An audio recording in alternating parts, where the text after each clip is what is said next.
how to increase voice chat volume on Roblox.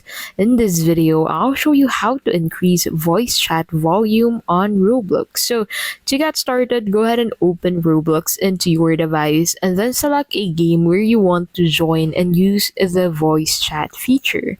So for example, I want to join Dress to Impress. I'll simply click on it and click on the play button, and that will take me into this section. So you actually need to wait for this page to fully load before you can actually enable or disable the voice chat feature, which you'll find beside the chat icon at the top left. So enable it, and to be able to increase the volume, go ahead and use your device volume. So once you click on the increase button on your device volume, you'll be able to increase the voice chat volume.